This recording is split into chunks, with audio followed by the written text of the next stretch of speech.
have a lifelong interest in ecologically sound use of the environment.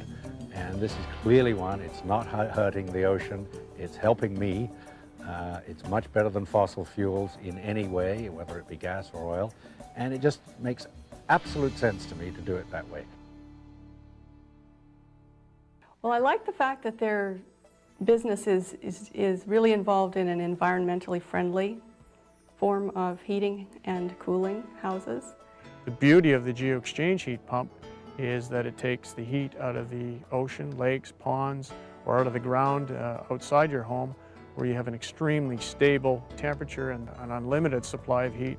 In the wintertime, we transport that energy from outside the home and dispose of it inside the house, thus heating the house. In the summertime, we take the heat out of the house, those blocks of energy, and dispose of it in the ground, in the ocean, ponds, or loops, lake loops outside of the home.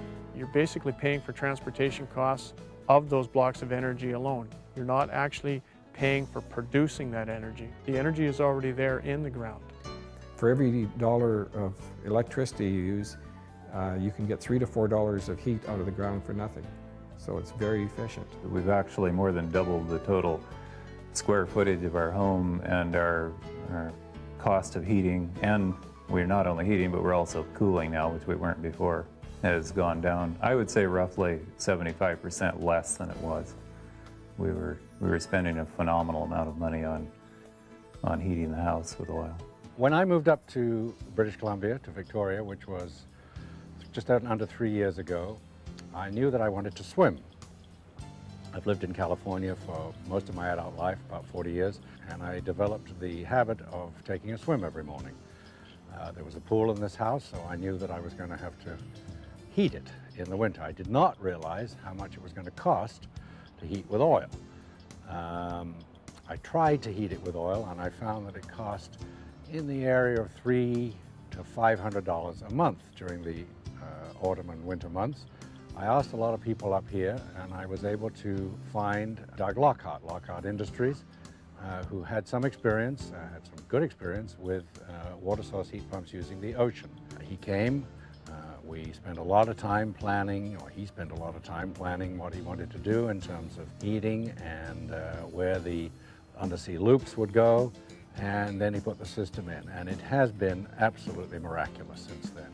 The basic reason was the efficiency, the saving of the money, the air conditioning along with it, and plus I can heat the pool, preheats my water to my hot water to 130 degrees, and it just makes it very, very efficient. And I can't see why everybody doesn't have it if they have the area to put it in. It's just so efficient that everybody should have it.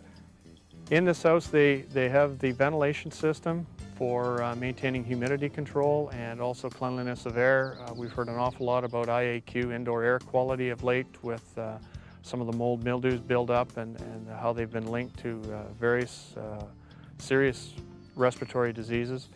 The airflow given by the water furnace system, the GeoExchange system, has the ability to clean the air, to heat the air, to cool the air.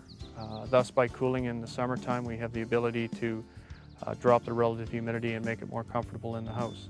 We also have the ability with that system to heat the in-floor as well. So comfort level is second to none. I used to not live in a northern climate. I was used to a tropical climate, and of course there you can always have your windows open, so I was used to lots of fresh air. And one of the things that I found very difficult about living in a winter climate is having to keep everything closed up and the resulting kind of stale odors and so on. And now all I have to do is run the fan, which is going to clean the air for me, and within just, overnight, it smells great again in the house. Actually, you can burn something on the stove in the kitchen, and within 2 hours, even though the house was filled with greasy smoke, within 2 hours the air is, well, it actually smells like you just had a good spring rain. It's totally cleaned out. With a regular, let's say, electric forced air furnace, the heat fluctuates. Even if it's 2 or 3 degrees, you really notice it'll go down a bit, and then a big blast of heat comes. With the geothermal heat, I can set the temperature at, say, 69 degrees, and it stays that constant. If I want it night and day, it'll stay 69 degrees. It doesn't matter if it's cold out or it doesn't change at all. You don't hear the furnace clunking and clanking and ductwork popping. It's because the temperature stays so constant, there's not much expansion in the ductwork. I think there's even more. We also have a humidifier tied into our system. And for me, with my musical instruments, that's very important to keep the temperature and humidity really constant. And that is easily accomplished. I have a little dial over there, and I can just set it at 50% or whatever humidity I want, and I know that that'll remain constant throughout the year, and my instruments won't dry out over the winter, which is very important to their tuning.